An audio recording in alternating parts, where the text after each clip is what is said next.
arte de pintar é apenas a arte de exprimir o invisível através do visível. Pensar contra a corrente do seu tempo é heróico. Dizê-lo é uma loucura. O segredo para não ter tédio, pelo menos para mim, é simplesmente ter ideias. A adversidade, repetindo, a adversidade restitui aos homens todas as virtudes que a prosperidade lhes tira. Eugênio Ionesco. Sejam bem-vindos a mais um Camarim ao vivo pela Rede Petrópolis de Televisão, Canal 10, também direto pela internet, em tempo real você assiste em qualquer lugar pela internet, através do www.tvredepetropolis.com.br. Bem, o nosso programa de hoje entrevista um ator, artista plástico e gestor cultural. Ele aprendeu desenho e pintura com o pintor espanhol Jordi Massa Salvador nos anos 60. Ele expôs suas obras a partir dos anos 80. Realizou então mostras individuais e participou de diversas coletivas. Seu trabalho tem base no figurativo e busca constantemente novas possibilidades de expressão. Ele iniciou sua carreira teatral também nos anos 60 com o grupo Caleidoscópio, dirigido pelo saudoso professor Maurício Cardoso. Posteriormente participou dos elencos da Companhia Dramática de Petrópolis, do TEP e do grupo Engenho de Teatro. Em 1978, com Calau Lopes, antigo companheiro de cena, ele fundou a Gambiarra Companhia de Teatro. Atuou em diversas montagens teatrais como ator e também como cenógrafo. Participou também em 2 novelas da Rede Globo de televisão e conquistou diversas premiações como ator. Carnavalesco desde 1974, ele trabalhou em mais de 20 carnavais, tendo a seu crédito 13 campeonatos conquistados. No Grêmio Recreativo Porto da Pedra, foi autor do enredo, foi diretor cultural e vice-presidente de carnaval. É autor de mais de uma dezena de enredos para grandes escolas. Como gestor cultural, foi chefe de divisão da Secretaria de Cultura de Petrópolis, diretor do Departamento de Cultura da Secretaria de Cultura de Petrópolis e diretor de Cultura da Fundação de Cultura e Turismo de Petrópolis. Ele irá falar sobre a carreira dele aqui no Camarim, já falei para caramba, portanto faremos nosso peculiar suspense de quem se trata, quem será o nosso convidado especial. Basta você aguardar um instante e já saberá quem é o nosso convidado de Camarim. Até já!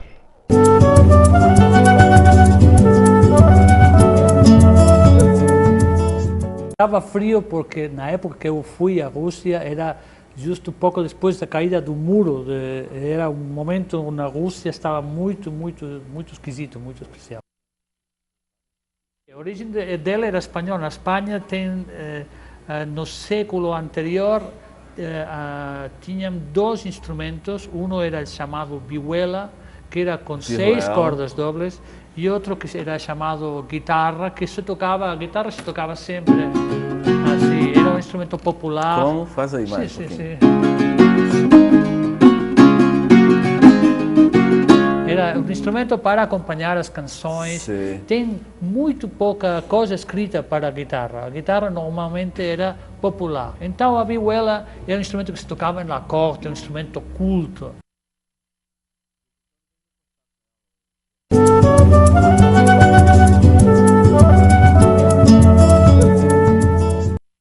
Você assiste Camarim, que hoje entrevista o ator, artista plástico, diretor teatral, cenógrafo, gestor cultural e etc., Arthur Varela. Grande prazer, meu amigo. Prazer meu estar. Eu que agradeço a sua presença aqui no Camarim. Muitos camarins pela vida? Graças a Deus. E o que é um camarim para você? Um camarim é o momento pré, né? É o Acho pré. que a gente tem camarim, não é só no teatro. A gente tem camarim na pintura, no carnaval, na música. Como é que é o camarim na pintura? Camarim na pintura É o é o ateliê? momento em que você... o camarim é sempre mais do que um espaço, um momento. Um momento onde você se concentra para poder dizer alguma coisa, seja no desenho, na pintura, na música, qualquer tipo de expressão. Então o camarim acompanha a gente. Por isso é que esse espaço é sempre mágico. Né? É mágico, né? Eu costumo dizer que é o último lugar que você pode errar, né? É verdade. O camarim, e é engraçado que é paradoxal, não sei se você sente isso, o camarim é um local de tensão e relaxamento ao mesmo tempo. Ao mesmo tempo, exatamente. Sobretudo na estreia, né? Exatamente isso. E também um espaço onde você meio que sintetiza tudo que vai acontecer, ou tudo que já aconteceu, se você está de saída, né? Saída, né? Então é um lugar de você chorar por um infortúnio, é um lugar onde você se afaga quando se afaga, está feliz, na verdade. Eu tive momentos assim de conversas muito íntimas no camarim, de pessoas, de atores revelando coisas assim, pessoais, muito fortes, enquanto se maquiava, né? Exatamente. É incrível isso, o camarim realmente é um espaço.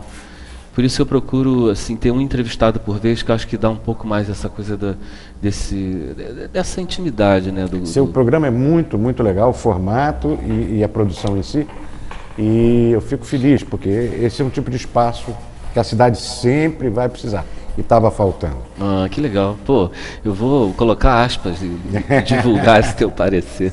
Mas, Arthur, essa veia artística tão pronunciada, tão múltipla, ela tem um DNA, assim, já repassado a você? Olha, talvez. A minha mãe sempre foi uma pessoa, uma sensibilidade, assim, de pele, né?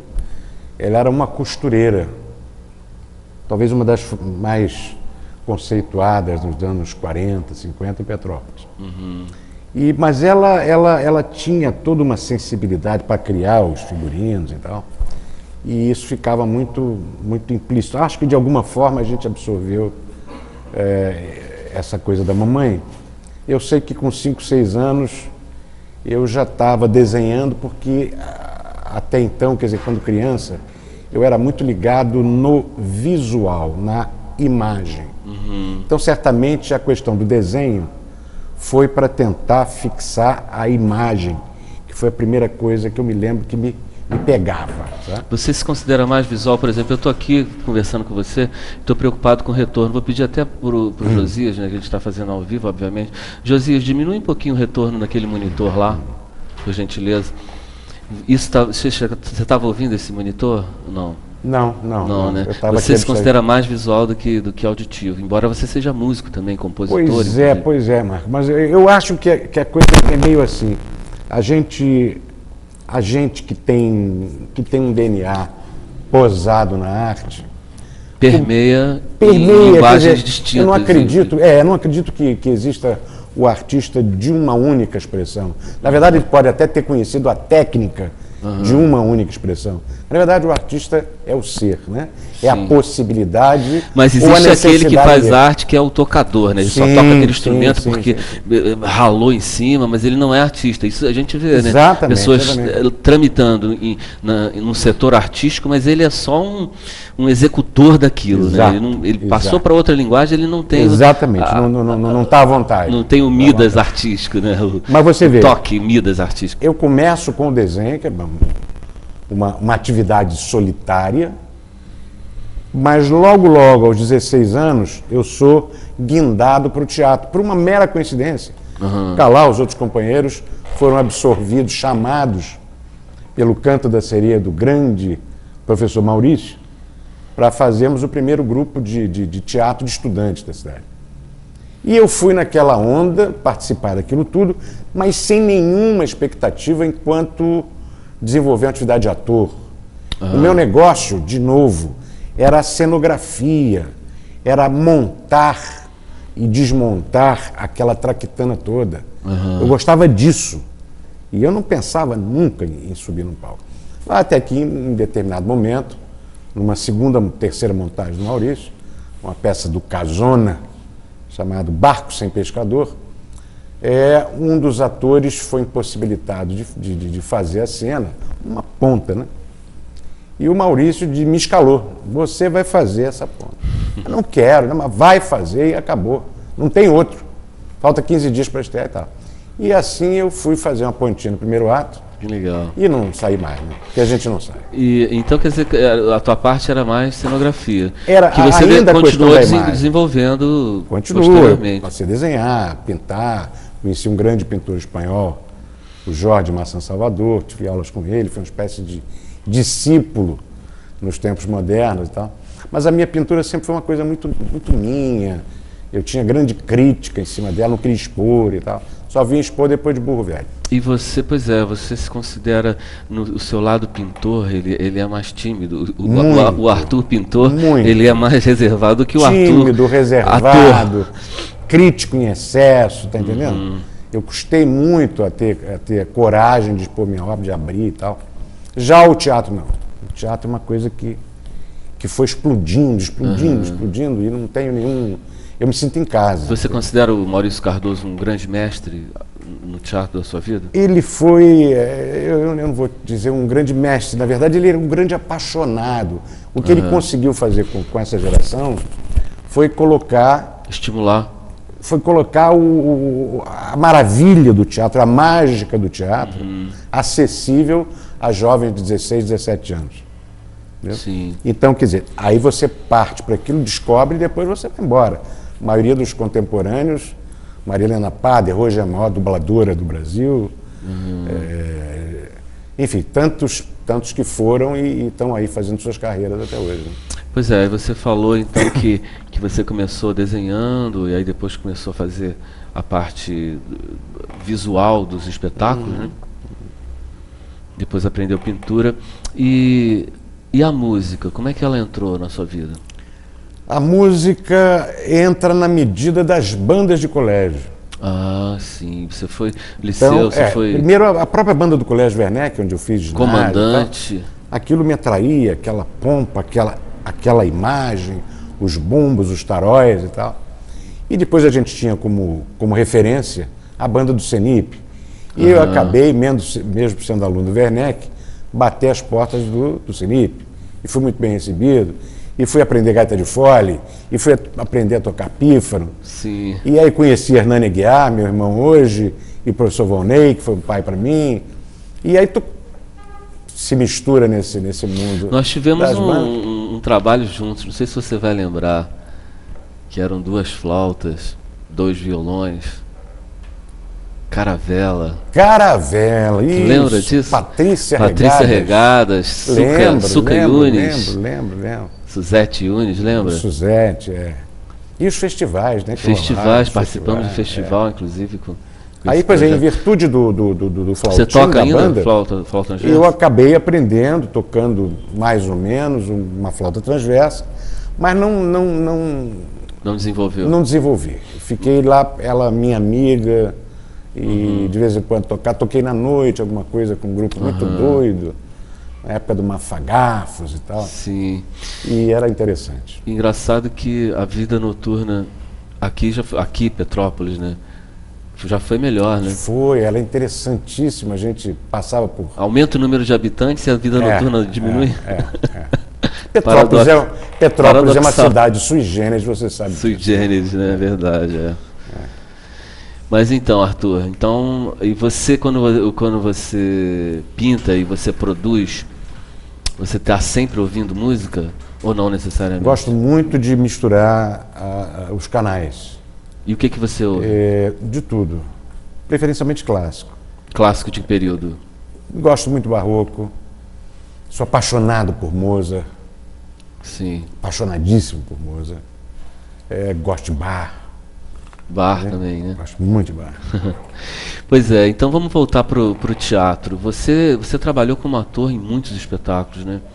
Fiz bastante coisa. Você poderia citar alguns papéis marcantes na sua carreira? Olha, por exemplo, tivemos uma experiência interessante com o TEP, não me pergunte data que eu não me lembro, década de 70, 80, que foi uma grande produção que o TEP fez, e aí entramos todos nós para fazer a Canção Dentro do Pão. Era uma peça do Raimundo Magalhães Júnior, mas passada na época da Revolução Francesa. É uma peça de época, onde existia um padeiro muito tímido e que, de repente, por uma série de circunstâncias da vida, ele é guindado à condição de revoltoso e de líder, um dos líderes e tal. É uma peça muito, muito interessante, com uma verve cômica muito interessante. E você fazia qual papel? E eu fazia justamente o Jacô, o padeiro. O padeiro que fornecia pão para o palácio e tal. Eu abri falando de Ionesco em sua homenagem. Você montou um grande espetáculo. Eu vi a tua referência ao Ionesco, que é um autor que me apaixona. Você sempre citou muito Ionesco. Tudo dele é absolutamente inovador. E Ionesco eu fiz filosofia de vida muito forte, muito e ele diz o absurdo que eu proponho e o teatro que eu proponho não é um teatro de disfarçar, pelo contrário, é um teatro de reforçar os cordéis que movem os títeres, chegar ao paroxismo da dor, da comédia. Tem um cara muito doido, mas ele discursa sobre a condição humana como pouca gente faz. E do Ionesco, o texto talvez mais importante para mim tenha sido A Lição. A Lição. Que foi alvo de 3 montagens diferentes, em 3 momentos diferentes da minha vida. Lá atrás, com a minha filha e minha primeira mulher, quer dizer, fazíamos uma lição em família. Minha filha tinha 12 anos na época, fazia aluna. E depois, mais tarde, aqui na década de 90, eu fiz uma segunda montagem com a Flavinha Cavalcante. Flávia Miranda? Flávia Cavalcante. Ela era neta do Flávio Cavalcante, apresentador e tal, filha de Jarbinhas. E mais recentemente, há uns 6 anos atrás, fiz uma montagem, foi levada no Teatro Dom Pedro, uma montagem mais sofisticada, com uma cenografia... eu assisti essa talvez última. Você tenha visto essa. Vi. Mas A Lição é um espetáculo que eu adoro, além da discussão que ela propõe sobre a relação de quem tem a informação e quem recebe a informação, essa relação de poder, não é? Ela discute também vários outros aspectos. Quais? Do poder de quem informa, do que é ignorância e do que não é. Quer dizer, da questão da linguagem propriamente dita, a filologia leva ao crime, ele exclama em dado momento. Né? A questão da matemática, porque o Ionesco trabalha muito com isso. Quando ele diz câmera, na minha cabeça, câmera tem um formato e uma dimensão. Na sua, essa mesma câmera não é igual à minha. Sim. Então, essa linguagem, essa imprecisão da linguagem, quando 2 seres humanos falam, é que ele aborda e diz que a comunicação entre seres humanos é no mínimo difícil, para não dizer impossível. Aí que ele fala das coisas mais doidas no discurso dele. Beleza, Arthur, vamos fazer um pequeno intervalo e nós voltamos dentro de instantes. A gente vai conversar, você vai também interpretar algumas coisas aqui no camarim, que eu chamo de ensaio no camarim. Não sai daí porque você também é convidado a entrar no camarim. Até já.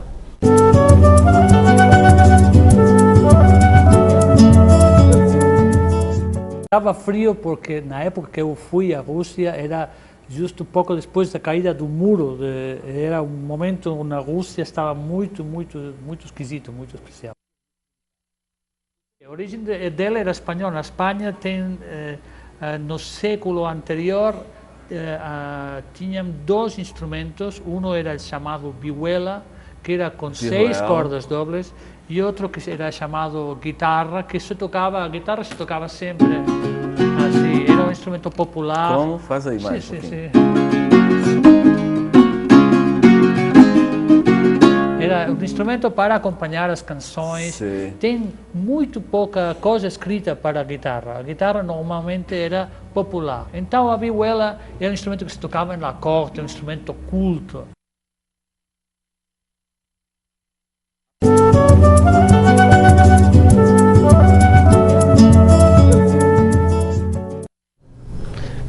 Vai, Arthur Varela. A propósito, permita-me recordar-lhe um episódio pessoal. Eu era então muito moço, quase uma criança. Fazia serviço militar. Eu tinha no regimento um camarada que sofria de um grave defeito de pronúncia. Ele não podia pronunciar o F. Em lugar do F, ele dizia F. Então, ao invés de farfalhudo, fifi, fonfafa, ele dizia farfalhudo, fifi, fonfafa. Pronunciava figo em vez de figo, Flávio em vez de Flávio, farfalhudo em vez de farfalhudo. Mas, por sorte, graças ao uso de chapéu, ele escondia tão bem essa tendência e que ninguém se apercebia. Isso aí é o que, Ionesco? Isso é Ionesco na lição. contando um caso para a aluna, né? O professor. Professor. É absurdo mesmo, Absurdo, completamente absurdo. E tem outros textos, A Cantora Careca, é um espetáculo maravilhoso. A Cantora Careca. A Cantora Careca é fantástica, As Cadeiras, O Rinoceronte. Você fez quantos espetáculos? A Cantora Careca eu cheguei a montar, lição várias vezes, e ensaiamos muita coisa do Dionísio, inclusive O Rinoceronte. Você tem vontade de... Eu tenho vontade de montar As Cadeiras, um casal de velhos que vai empilhando cadeiras no espaço, numa ilha, à espera de convidados que cismam em não aparecer. Você vai fazer o velho? Eu tinha muita vontade de fazer. Falta um pouco ainda. Falta um pouquinho. Ô, Arthur, você também é letrista, compositor, né? Como é que é essa tua verve escritor? De vez em quando, eu gosto muito de escrever. Em alguns momentos a gente faz alguns artigos para publicar nos jornais da cidade, no Facebook, se colocando, porque acho que o artista tem, às vezes, o dever de colocar, de se expor, se colocar, sabe, diante Sim. de alguma coisa que a cidade, ou seu espaço, esteja discutindo, ou coisa. O caso do Corredor Cultural, que ficou aí alguns anos na Berlinda, e que eu achava que era uma bobagem estar forçando um espaço, porque, na verdade, cultura por decreto não existe. Verdade. Os corredores culturais existentes no mundo, você vê de Lapa e outros... São espontâneos. São espontâneos, surgem de ocasiões, eu também de sempre fatos, defendi essa tese. Agora, você querer estipular que determinado logrador... Vamos fazer aqui... Vai fazer aqui um corredor cultural. Vamos fazer uma Lapa aqui. Vamos fazer uma Lapa aqui. Não existe. Então, a gente, de vez em quando, escreve para se colocar diante de certas É possível você ter lei orgânica que facilite determinados que locais, estimule, que propicie incentivos fiscais para certas áreas. Agora, querer determinar onde e de que maneira... Petrópolis é uma cidade complicada. Verdade. As pessoas não se aglutinam. E o mercado petropolitano é muito pequeno. Quem quer vencer na questão artística, no meio artístico, obviamente tem que sair da cidade, porque o grande mercado está no Rio. A despeito de ter uma produção muito grande. Tem uma produção aqui, mas eu acho naturalíssimo isso. Os que despontam nessa produção vão procurar os mercados maiores. Sim. Os grandes artistas brasileiros vão procurar os mercados internacionais. Isso está na lógica. É físico. Sim. Isso. Agora, querer que a cidade sustente e mantenha artistas dos vários segmentos, todo o teatro produzido, todos os corais que produzem, todos os músicos, todas as bandas, todos os artistas de circo. Como? Como você mantém isso? É complicado isso. Complicado. E então, assim, a linguagem escrita que você considera que mais você se pronuncia, qual seria? Crônica, artigo, eu gosto muito de fazer letra. Artigo, gosto de fazer poesia. Tem aqui, inclusive, posso... Claro, faça isso. Ter a bondade? Isso aqui é um poema que eu fiz e está na mão do meu grande amigo, meu irmão, o maestro maluquinho, Hernani Aguiar. Para musicar, e a ideia é fazer isso uma peça para coro. Chama-se Passarinho. Passa, passa, passarinho, passa rindo rapidinho. Ninho possa, passaninho, passa, possa flutuar. Passarinho, passarinho, que vontade de voar. Vento passa, tempo passa, passará. Chuva forte, vento canta, cantará. E aquele passarinho nunca mais ouvi cantar. Passa a vida de mansinho, outro ninho há de ficar, edificar, ninhará, cantará, passará. Muito bem. Arthur Varela, isso aí vai virar uma peça para coro. Vai virar uma peça para coro, segundo o nosso parceirão Hernani. Vamos esperar ele coçar os cabelos brancos e ver que bicho dá. E você já cantou em canto coral, em coral? Cantei num coral. Cantávamos o coral da Catedral de Petrópolis, cuja regência era da Dona Mariazinha Aguiar. Tocava o órgão e nós todos os sábados... Na casa do Hernani, professor Volney, vivo. Sim. E juntavam uma galera, 19, 20 anos. Eu era tenor na época. Tenor, né? Eu ia te perguntar. E a gente fazia casamentos, fazia Semana Santa. Éramos o coral da Catedral de Petrópolis. Que legal. E aquilo era barato. É uma grande vocação de Petrópolis, né? O canto coral é. E você ganhou prêmios como ator também, né? Fala um pouco sobre essas Eu ganhei premiações. Outro dia eu estava assistindo a Fernanda Montenegro, um depoimento sobre a vida da Fernanda. E ela dizia uma coisa muito engraçada, que prêmio é um acidente na nossa vida. Um acidente porque você não tem controle sobre isso. Muitas das vezes você merece o prêmio e não ganha. Outras vezes você não merece e ganha. E outras vezes são prêmios por simpatia pessoal ou antipatia pessoal. Então o prêmio é sempre um acidente. A gente não deve levar muito a sério. De qualquer forma, eu fico muito feliz de ter ganho uns 3 ou 4 prêmios de ator. E o que mais me afagou o ego foi o Festival Brasileiro de Teatro, em Recife, em 1985, quando a gente levou a ver a primeira versão da Lição no Festival Brasileiro. E presente toda a crítica nacional. Folha de São Paulo, Globo, Estadão. E ao fim da nossa montagem, a crítica foi maravilhosa, cara.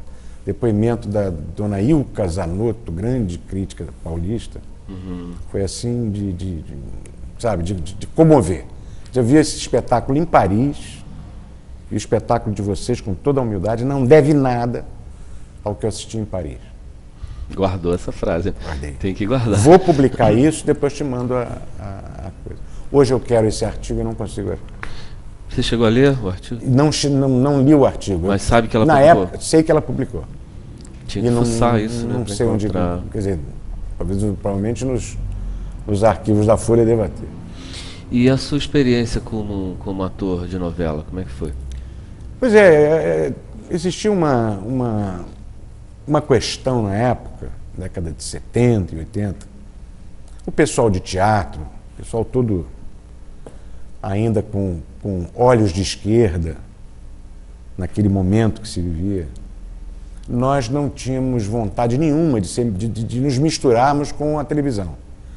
Para nós a televisão era veículo menor, veículo da classe dominante. Ainda tem uma minoria que pensa assim, né? Bem mas pequena. A gente não sabe, era uma coisa muito, muito romântica, muito fantasiosa. Mas ainda assim o Calau resolveu fazer, por uma série de razões, algumas participações na TV Globo. E fez muita coisa. Trabalhou com Zimbinski, Noites Brancas, fez aquela série Shazam e Xerife, trabalhou em várias novelas.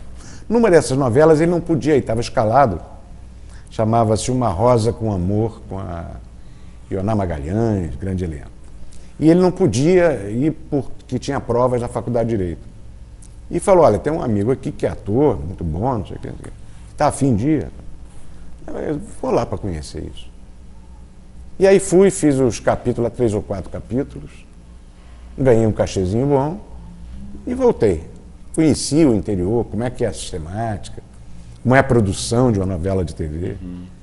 E 2 ou 3 meses depois eu fui chamado para fazer uma segunda novela, e aí eu quis ir mesmo, porque era Os Ossos do Barão, e a minha cena ia ser com Paulo Gracindo. Né? E assim foi, fiz uma cena com ele, conheci ele, acabei mandando um texto, falávamos sobre o Escorial do Gilderode, e eu mandei esse texto para ele depois, um pração e um maior orgulho de ter contracenado o Paulo Gracindo velho. Sim, grande ator. Muito bom. Mas aí depois... E depois me chamaram para uma terceira, eu não quis mais ir. Não quis mais? Não quis mais ir. Pela contracultura ou por outros fatores? Pela contracultura, porque isso, mais aquilo. Eu estava casado recentemente. Aí houve um festival de teatro em Petrópolis, eu ganhei o prêmio de melhor ator do festival. Aí o júri, um dos quais era o B. de Paiva, diretor da Faculdade de Teatro Rio, estava montando um espetáculo profissional, me chamou para fazer Só Bodas de Sangue do Lorca. e eu teria que largar o emprego aqui e ir para o Rio de Janeiro fazer teatro. Recém-casado, com uma filha pequena, eu medrei e não fui. E ele me deu uma bronca de pai assim maravilhosa. Você não sabe o que você está fazendo. Você se arrepende? Ô Marco, eu me arrependo, né? A maioria das pessoas diz, não me arrependo de nada. Não, mas há coisas, eu devia ter encarado. Claro, sabe? Arrependimento é Porque sábio. o cavalo passou encilhado na minha frente várias vezes. Né? Então eu acabei optando por fazer o teatro possível na minha cidade, sem ter a pretensão de fazer uma carreira profissional propriamente dita. Sim. E como é que foi esse ato, né, da sua vida num setor burocrático, num setor de hemisfério esquerdo, né, vamos dizer assim, racionalização? Não, Como é que você trabalhou em vários outros setores? Olha, eu acabei trabalhando na vereador. prefeitura, no momento de início de casamento, primeiro casamento. Trabalhei na prefeitura, acabei sendo efetivado na prefeitura, dali eu fui guindado à Câmara Municipal. Imagina, um artista virar um diretor legislativo da Câmara Municipal. E lá fiquei por 29 anos. 3 décadas? Quase 3 décadas. E como é que é esse ator? Pois é.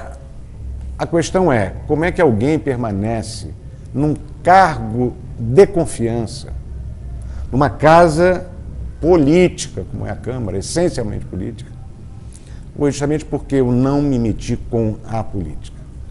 Eu acabei virando ao longo dos anos um técnico legislativo muito respeitado. E entrava governo, saía governo, mudava partido, presidentes variados e você era mantido no cargo. Porque os presidentes racionavam, por que eu vou perder esse cara que não se mete em política e tem um conhecimento extraordinário a respeito do processo legislativo da casa?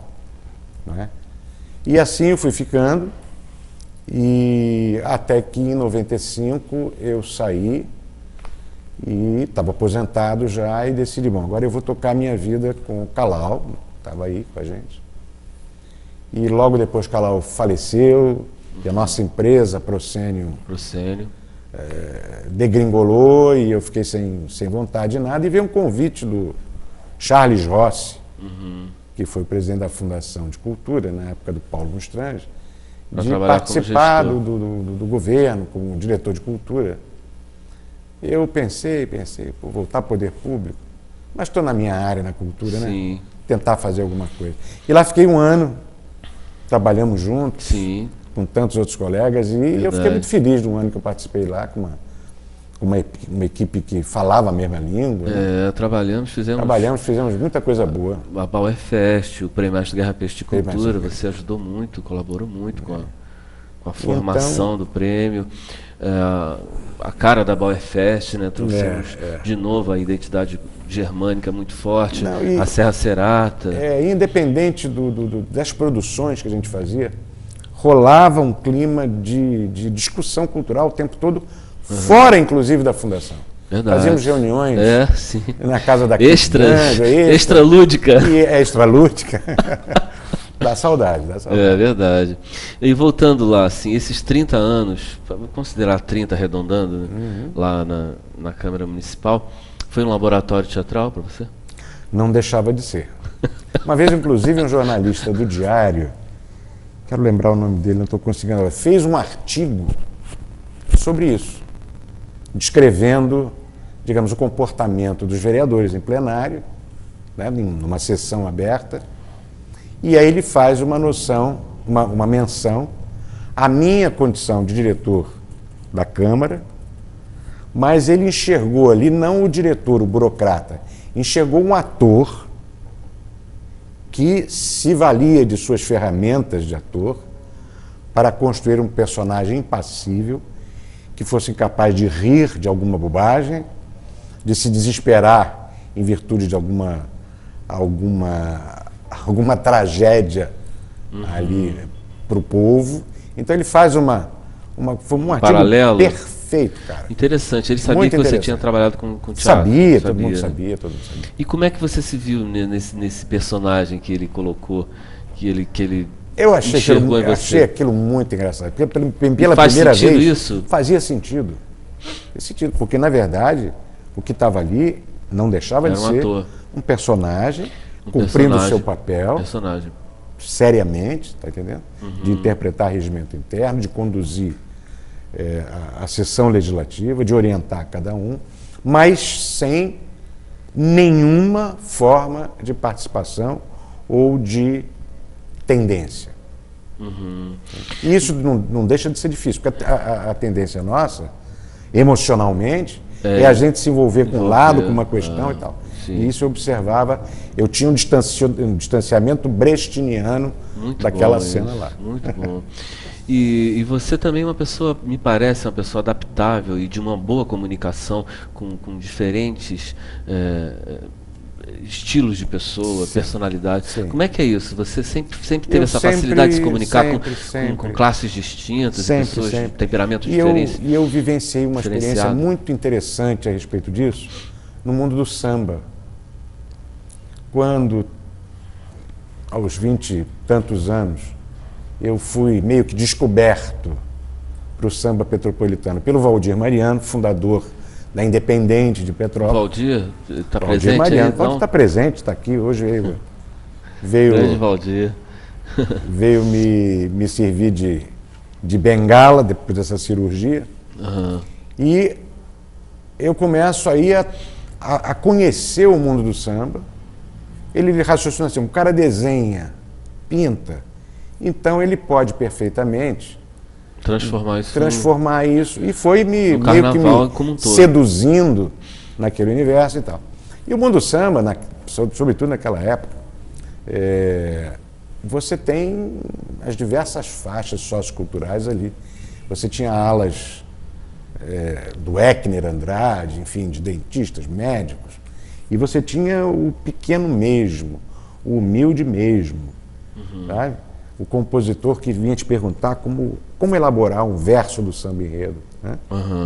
Então, com isso, você desenvolve também uma capacidade de se comunicar em diversos diapasões, né? Diapasões. Pois é, eu queria conversar, vou fazer um intervalo, depois eu queria que você falasse sobre o Carnaval de Petrópolis, o Carnaval do Rio de Janeiro, a diferenciação que ocorreu, né, no Carnaval, tanto daqui quanto do Rio de Janeiro. Certeza. Então, Camarim faz uma pausa, a última pausa, e volta conversando com Arthur Varela. Não sai daí, até já.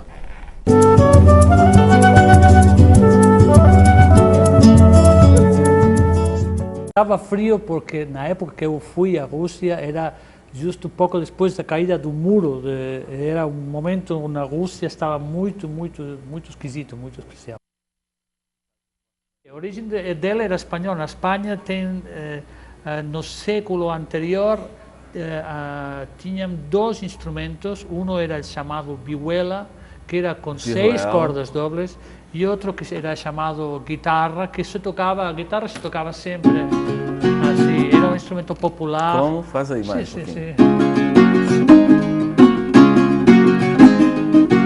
Era um instrumento para acompanhar as canções. Sim. Tem muito pouca coisa escrita para a guitarra. A guitarra normalmente era popular. Então a vihuela era um instrumento que se tocava na corte, um instrumento culto.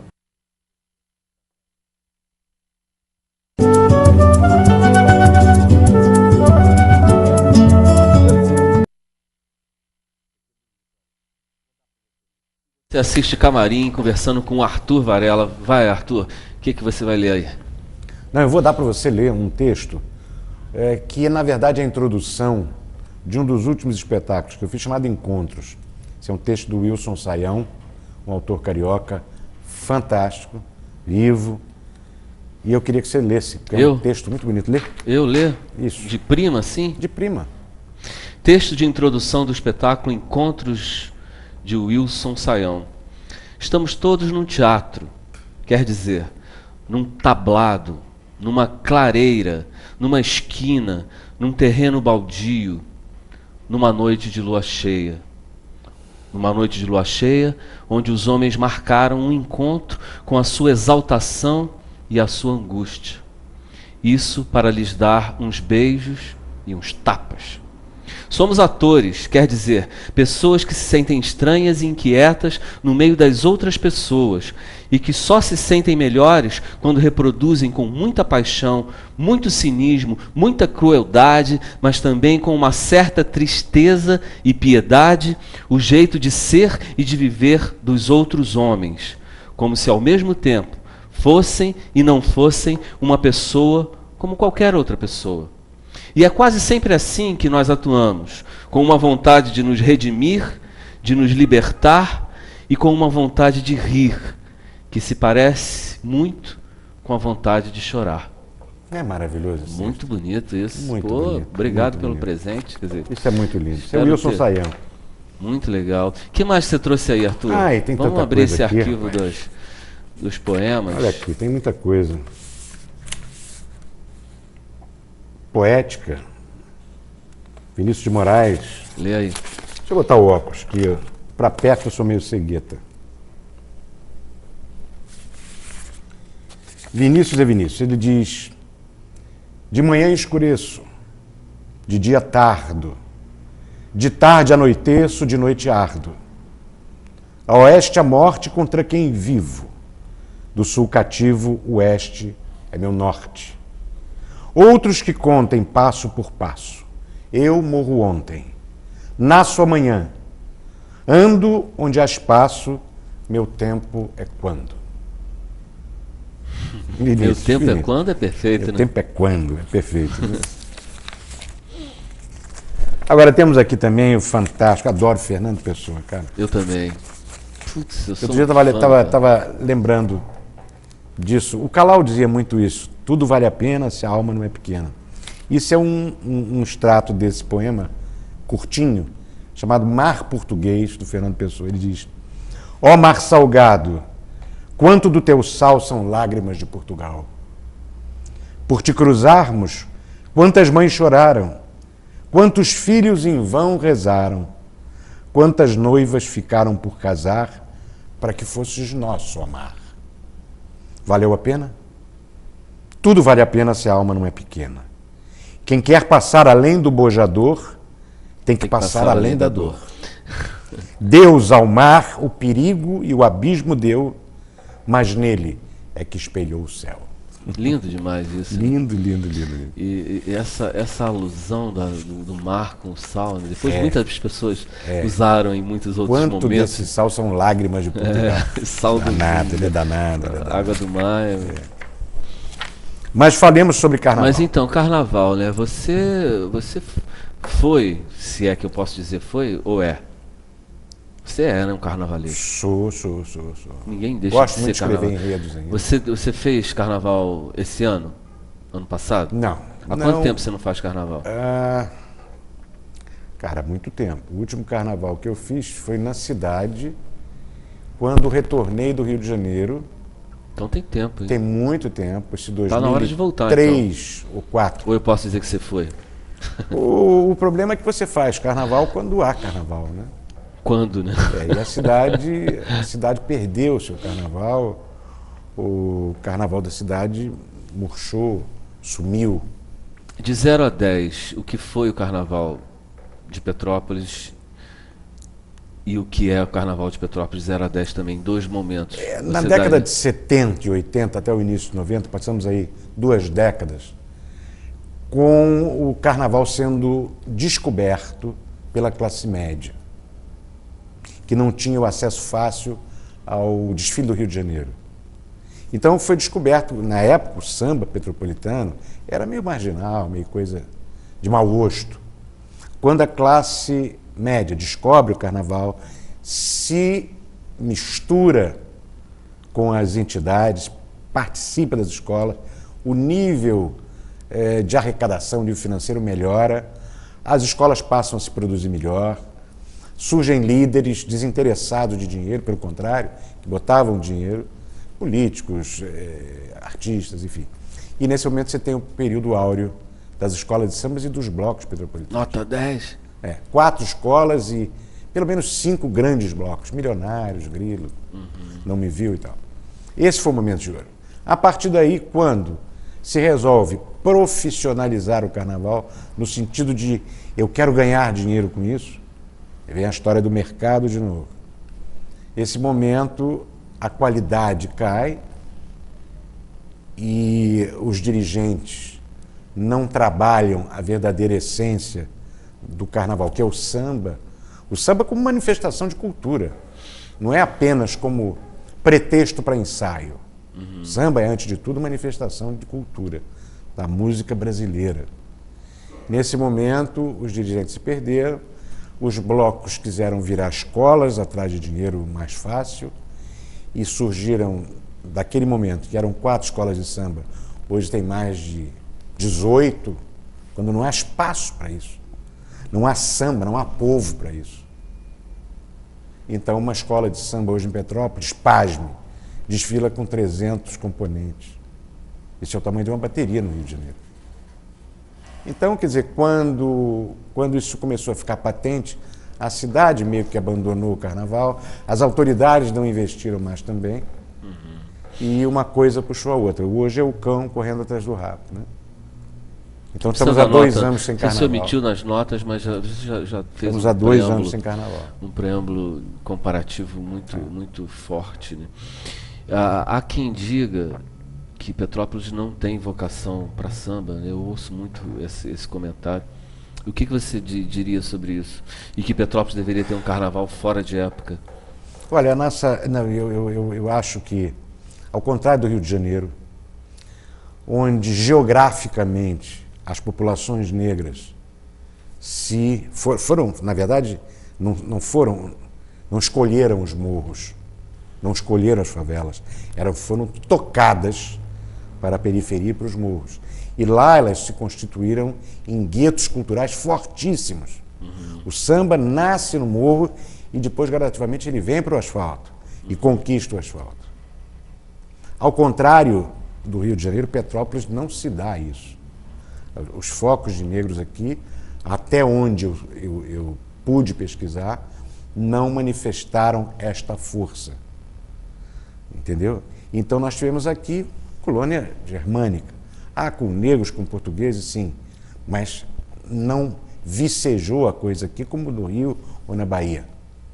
Então, na verdade, nós ficamos ao sabor da corte, dos verões, e só muito recentemente, no século XX, é que muitos mineiros, sobretudo, e alguns poucos cariocas, é que resolveram fundar escolas e blocos e tal. E isso como mera cópia da capital. O samba é maravilhoso lá, é maravilhoso em qualquer lugar, e vamos tentar fazer aqui. Durante 2 décadas nós conseguimos, e só. Eu acho que nós poderíamos sim, fazer um carnaval fora de época, porque isso é a coisa mais lógica que existe. Como é que nós, a 50 minutos do maior carnaval do mundo, podemos querer produzir desfiles e eventos no mesmo dia, na mesma hora? Isso é um absurdo.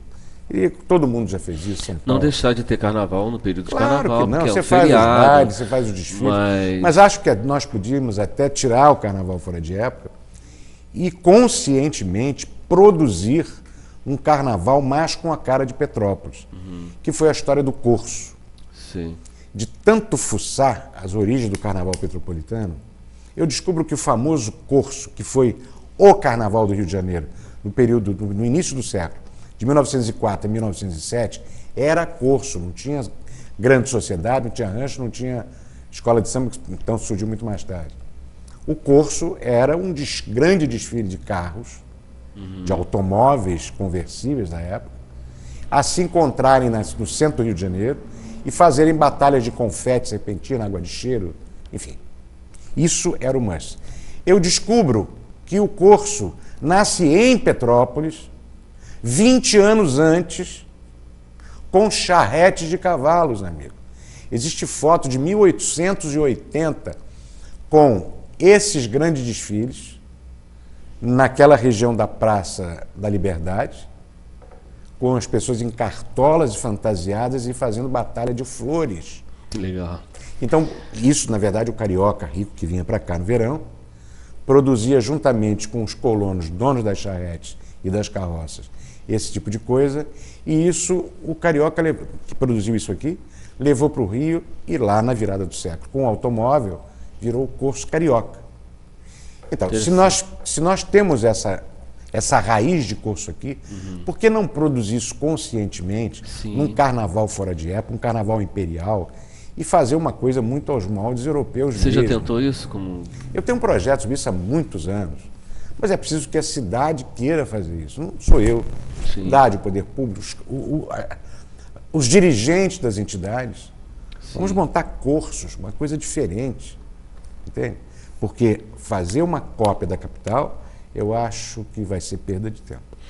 Certo. E o Carnaval do Rio de Janeiro em si? Queria que você falasse genericamente sobre o Carnaval do Rio de Janeiro e a sua inclusão no Carnaval do Rio de Janeiro. Eu tive 2 anos no Carnaval Carioca, no grupo especial, por força do Porto da Pedra ter escolhido Petrópolis como seu enredo.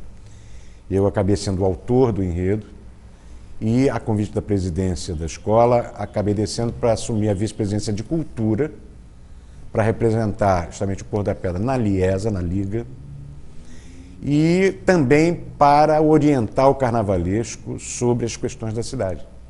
O autor do enredo era eu, então eu meio que sinalizava para ele o que do enredo era passível de ser transformado em fantasia, alegoria e letra de samba.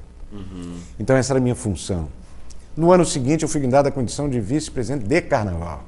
Quer dizer, aí o carnaval estava mesmo na minha mão, contratação de carnavalesco, escolha de enredo, tocar barracão, enfim, aquele mundo todo, e frequentar as reuniões da Liga, sentar ao lado de Anísio Abraão, Capitão Guimarães e sentir aquela pulsação toda do Carnaval Carioca. Ora, aquilo é uma indústria hoje.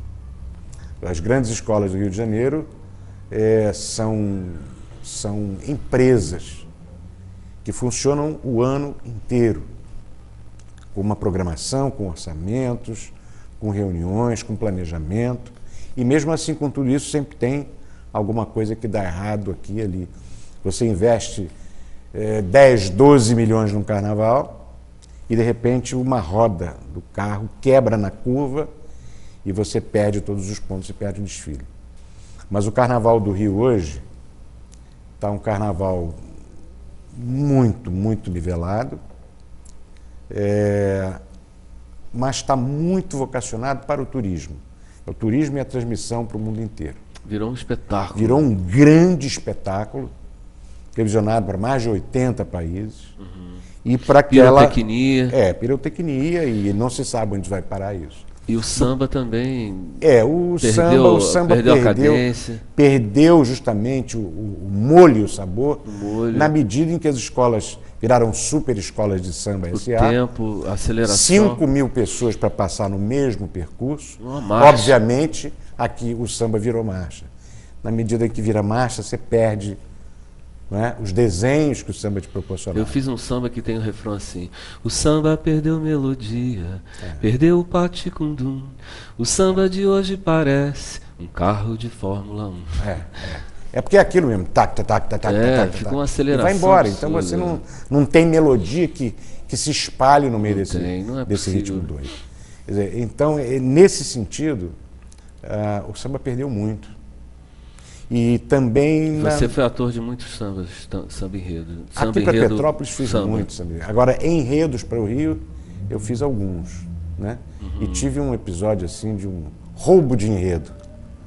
Eu fiz um enredo para o Império Serrano e na última hora eu dei a cópia para uma pessoa e essa pessoa mostrou para o carnavalesco não tinha outro e registrou o enredo em seu nome e no dia seguinte estava lá na Liesa o meu enredo, pequenas alterações de texto, e eu vi a escola, minha escola de coração, Império Serrano, desfilar com o meu enredo, sem crédito. Sem mínimo crédito. Cara. É horrível isso. Doeu muito e tal. Mas são coisas da vida. Foi confiar, né? E você pretende voltar ao carnaval? Bom, Marco Aurea, eu fiz uma cirurgia de coluna em 2013, que tinha que fazer uma compressão de medula. E eu estou há um ano me recuperando do pós-operatório, que foi muito complicado.